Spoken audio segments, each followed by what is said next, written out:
You need to come round for dinner one day and experience my chili con carne. Yeah, I'd love to experience your chili. You know what I mean? Excuse me? No, your chili con carne. That's yes, what I'm with rice. Oh, of course, it's got to be thick. You know when it's all runny. No one wants thin. No, no one likes it runny. It needs to be nice and thick and tasty. 100%. And juicy. Welcome back to All Aboard, and we are on a ship today in the piano bar, and I've got the lovely, gorgeous Sophie Rose with me. Hello, babe. Hello, darling. I've missed you. Have you really? Yes, I've actually got a bone to pick with you. Ooh. I feel your messages have been very neglectful lately. My what? Yes, I said to Lee, I said after filming, I said, babe, should we go get some food? And he said, yeah, I can do. Can do? What do you mean you can do? Well, you should be privileged, babes, that I've even asked you. I like to you know, keep you on your toes. This is how it goes. Like. Is that playing hard to get, is it? Yeah, playing hard to get. And of course, obviously now that I'm, you know, Fake Taxi have started following me, like, you know. Yeah, thanks for your comments there, guys. Didn't make us feel uncomfortable at all. So, in fact, the actual Fake Taxi have actually followed me and messaged me and saying, good job on the first day. So, obviously, I'm doing the business side, you know what I mean? Babes, I think they really liked you, you know. Yeah, I think. Do you know what? You could be their next star. I think I could be. I could be the next. For the right price, would you? For the right price, I think for the right price, the judge could well be doing. Could be driving around in Babes, a I actually think taxi. people would pay big money to see you in the fake taxi industry. Well, there you go, like, you know. So yeah, I think that's a long way off yet, like, you know. Yeah, but it could happen. Could happen. Never know. They seem to like you. Yeah, and you know, so it went well. That went lovely. I really like that video. The only reason we're not in the taxi today, Stuart's fucked off somewhere, so we've not been able to get in the back of the cab. Yeah, you know, so, but don't worry, we will be back in the cab very soon. Very we like soon. To just move around a bit, you know. So we ended up coming into we're in the ship at this moment in time with the little piano. Can you play the piano? Do you know what? I used to play keyboard and piano all through school. Really? I can still play. But not, I would, if you give me the book, so some songs I could only play with like reading the music, and others I would have to play from memory. So yeah.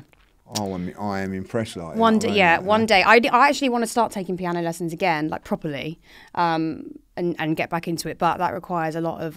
Well, I'd love to play with you on the piano, like. You know what I mean? I'd be good, wouldn't I? Very I'd good, be good like you know this. What I mean? Got lovely fingers for it, like, yeah. Well, yeah, I need to get my nails redone actually. But yeah, thanks guys for watching the first episode. Yeah. We thought it went really well. We enjoyed filming it. It was great. And here we are again. A lot has happened since. Christmas and New Year's been and gone. Christmas and New Year's has been and gone. Did you have a nice New Year, babe? Yeah, very nice. Thank you very much. Nice Christmas yourself. It was good actually. Yeah, Christmas I was on my own, but I loved it. I had I made myself a Christmas dinner, big dinner. Beautiful. And I just watched TV all day. Really, what else is there to do? Not really a lot. The best thing about Christmas, apart from opening the presents, is the dinner.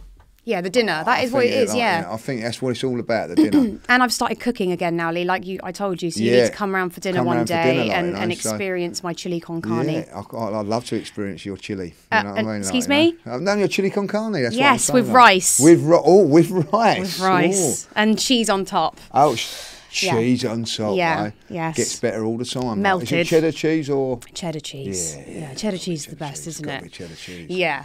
Well, anyway, yeah, a lot has happened since then. Chelsea have put themselves in the final, and you, babe, could be joining us. We well could be, but congratulations first and foremost for beating Tottenham 3-0. And I've got to say, this quite comfortable. I didn't think. I thought, honestly, I'm going to be really honest. I thought Chelsea should have won by 3 or 4 in the first leg, and I thought like maybe that might come back to haunt them if Spurs scored early. Wasn't to be. You know, within 5 minutes again, another goal up, game over. The referee tried to make it interesting, didn't he? From I thought he was Spurs' best player on the night, Mariner. Yeah, fucking. I don't know what he was doing, babe. Honestly, some of those decisions I was just there like, what is he? What?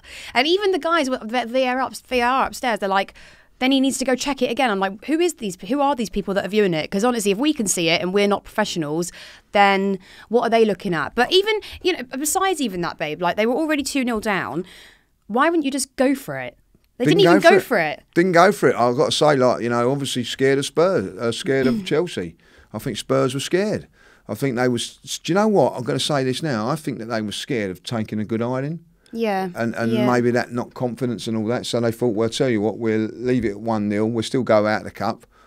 That's what it seemed to me, and or maybe they were like play defensively, hopefully get us on the counter attack. But like we don't really concede goals. We were not a club that conceded no, very goals good defensively, Chelsea. But I think Chelsea over this last couple of weeks were vulnerable with all the injuries and everything like that. Yeah, it was a good time to play Chelsea, and Spurs never really went for it. So well done, Chelsea. I'm pleased that you're well in the us. final. And after what I saw with Arsenal and Liverpool, God, I was thinking, what has happened to their shooting? Then I realised, oh, there's no Mane and there's no Salah because they're all at the cup.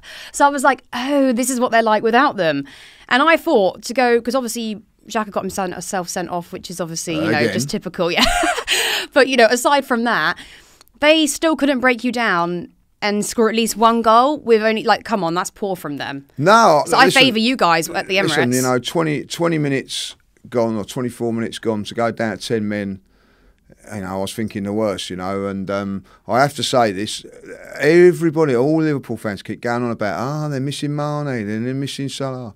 Yes, they was, but Arsenal were missing Partey, Tommy Asu, Smith Rowe didn't play, Odegaard didn't play. Yeah. We had Cedric get injured. Well, I saw Cedric as he had some treatment on his hip, and they did have to lift up his shirt. And let's just say it was a lovely experience. Oh, I'm glad you found it very nice. Yeah, where's he from, Cedric? He's from Portugal. Lovely, Spanish. Lovely. Yeah, so he's got that Portuguese. Mediterranean look, yes. So good free holidays there. Well, he had one of those things, those Vs. Oh, Vs, yeah. Have you got the V, Lee? I did have. Oh, you did have. Not anymore. Oh dear. Well, it's an O now. Oh no. Oh no. Yeah, Well, so there you go. Get it back, babe. You can get it back. Yeah, get it back. I could get it back, So I'll start working out. No, anyway, that was nice for me. But in terms of the game, it was 90 minutes of pure crap. Well, it was for you because you're already there. But for us, it was intense. I've got to say that. I was like falling asleep like this. But what about the atmosphere from those Arsenal fans last night? They were fantastic, So and that sets up the second leg very, very nicely. And anything can happen. We're at home, so I think we got the slight advantage being at home. So we shall see. And do you remember a few years ago? You certainly remember this. We went to Chelsea in the semi-final, got a 0-0 and managed to get the result at the Emirates. Yeah, but I mean, listen, for me, it would benefit us more to go to the final with Liverpool because I've seen us play against them now, even when we had no Lukaku, when we had no Chilwell, and we still came out and managed a draw against them, and we had all that sort of bad atmosphere around the club because of the whole Lukaku situation. So I know from being there we can win. We don't really have a good record against Arsenal in the last few years. And I prefer, if there's any London team I prefer not to play against, it's you. I'd rather face last couple of Wembley trips haven't gone well for you. No, exactly. So, but I do think we can win this. It is different under Tuchel and stuff. But again, it's going to be subject to COVID and injuries and sort of who plays on the day, and that's just not just for us. That's for whoever we play. Well, it's for everybody now, isn't it? And some teams seem to get games called off where others don't. I think Chelsea were. I think, if I'll be honest, looking to get a game called off with that wasn't allowed, but Liverpool.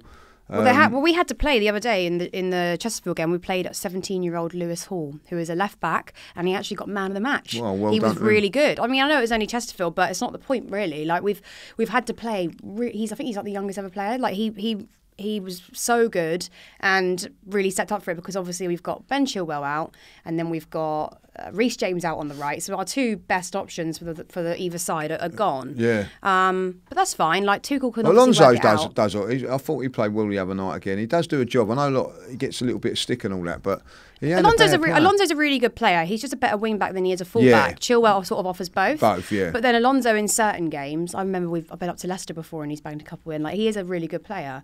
But yeah, I don't know. I think when you get to the finals and stuff though, babe, it's just whoever turns up on the day. It certainly is, and that'd be look, we're not there yet, but you are, and congratulations for that. We'll hopefully see you in the final, and of course this weekend is a massive game. Yeah, we've got City. You've got Spurs. Have you got Spurs? Yeah, it's a big game. Like Arsenal versus Spurs at White Hart Lane. The first time that Arsenal fans are going to the game, so that's a massive game for us. I think everything went against us yesterday as going into that North London derby. No Xhaka, so we're struggling with midfield players, but also your red card situation this season under Arteta is the worst. Is quite. What do you think that is about, babe? Well, I just think that sometimes poor decisions, sometimes poor discipline as well. Like, you know, I think like yesterday's one, now we found out it was for a goal scoring opportunity, which it probably was. Well, yeah, no, because otherwise it wouldn't have been, because we were like, I was like, well, that's not actually that bad. But then I realised it was denying. That's how I got it. Yeah. The same referee didn't, when it was Aubameyang against Leicester. Oh, he didn't. Johnny Evans, he decided it was a yellow card. Who was it? Michael Oliver yesterday. Michael Oliver. Oh, I'm not a fan of him, though, babe. So he was straight away with a red for us, which it was. But, you know, all that Arsenal fans want is consistency. You know, and I can tell you what, I think all fans want that, though. Yeah, they consistently get it right with Xhaka every single time. Like, you know, so, but listen, you know, we went 70 minutes there with 10 men, had to work really hard. We got an extra. Tottenham got the extra day, so you know, them being at home, it's going to be a very, very tough ask. But listen, if they show the attitude like they did against you, then I'll fancy us to win. But yeah, I don't think that they will. So it's going to be, and like for top four, it's a massive, massive game for us. Yeah, definitely. Well, babe, it seems as if, I mean, obviously Chelsea, the title is sort of, I mean, it's not impossible. It is still January. I think that's what everybody forgets. It is still January. And everyone's saying, oh, City can't drop that many points. But you honestly just never know. No. Do you? So you're more of a top four thing. We're more of... I don't think the title race is over. I just think it's probable that City will win. It will be if you don't win tomorrow. Yeah, we have to win. We have to win tomorrow. But that's what I mean. It's just, there's just so many. I think every game is big now. Yeah. So... And City had the advantage because they're at home. But... you know, they did beat you away from home. So, you know, Chelsea are more than capable of going there and getting something. I think we're just picking up form now again, though. Yeah. So we are like that Liverpool game, obviously you weren't there, but the bridge was loud from the get-go. When we were 2-0 down, we were just still singing, still chanting. It was the loudest. And Liverpool fans had never seen them so quiet. The minute that second goal went in, there was just nothing from them at all. Because I think they knew their title hopes. What's a couple of good goals that they were in that game as well. Babe, I went mental. Yeah, and I have to say that. And it was a good atmosphere. And I felt Chelsea deserved probably to win the game at the end of it. But, you know, 2-2 suited Man City down to the ground after the day before. Do you know what it was, babe, about that game? Sneaked it against the Arsenal. It was literally like we had the atmosphere back like it was years ago. We don't see any more of those Kovacic goals. I remember some of my favourite goals would be Matic at Everton, David Luiz at Fulham, when he was like just shooting from the halfway mark. Like, you don't see any more of those volleys, or Michael Essien's goal against Arsenal. Yeah, I remember that. But you don't see those I don't think we really see those anymore. Very rarely. James Maddison actually scored a very similar goal a few games back. But like, it's all about this technical football now, which is great, and that's how you win games against the likes of City and that. But I do think at the same time, like, you need to use your initiative. Fucking just whack it in. And what a goal it was. They're so good, babe. It's crazy. Unbelievable. To get a goal like that in a game like that, you know, don't happen very often. It was outstanding, like, you know. So, but you know, I was like, more of them. Very, very interesting game tomorrow, and we shall look forward to it. The Premiership could be all over if Man City get a result. But I'm hoping for the Premiership to keep going, or Premier League to keep going, that Chelsea get the result, like, you know, and win that game. Oh, I love you, babe. Oh, thank you, darling. I've got major love for you. Now, just quickly before we go, we've got to touch on a subject that everybody's sort of, what's the word? Like, I wouldn't say we're disagreeing on it. I would say it's a conversation piece. Liverpool, obviously, or Klopp came out and said that they had actually 10 false positive tests for COVID, which statistically is extremely, extremely rare to get 10 false positives. Some people think it's because he didn't want to play in games without the likes of Salah and Mane, or injuries or whatever. Obviously, we can only speculate. Nothing is confirmed. But just from my personal opinion, because I didn't really know much about it until I started sort of looking at the dates and, you know, things like that. Number one, I think it would be incredibly damaging to Klopp's reputation in terms of the fact that he's pushing the vaccine and everything, and it's going to cause more people not to get vaxxed or for whatever reason. Obviously, I'm pro-vax, so that I think is obviously upsetting. And secondly, I think they've got all the resources in the world to retest if they think there's a false positive. Well, you could just test again just to make sure. You're not going to get 10 false positive tests. No, listen, I don't think so anyway. Listen, at the how's end that of the day, possible? we all know that that Liverpool pulled a fast one. For whatever reason, they did. You know, but that's gross misconduct then. Well, listen, I don't think it's gross misconduct. What they've done is that they used the rules to their advantage. No, it's gross misconduct. You can't do that. But well, they did, and they've done it, and they've got away with it. And in fairness, it could have worked for them, because if they would have nailed over their advantage yesterday, they could have been 2-3-0 up and game over, like, you know. And that's what I think Klopp wanted. He wanted to be at home at first, so he could nail home the advantage. So when the second leg come, he could have maybe rested a few players. It hasn't worked that way for him now.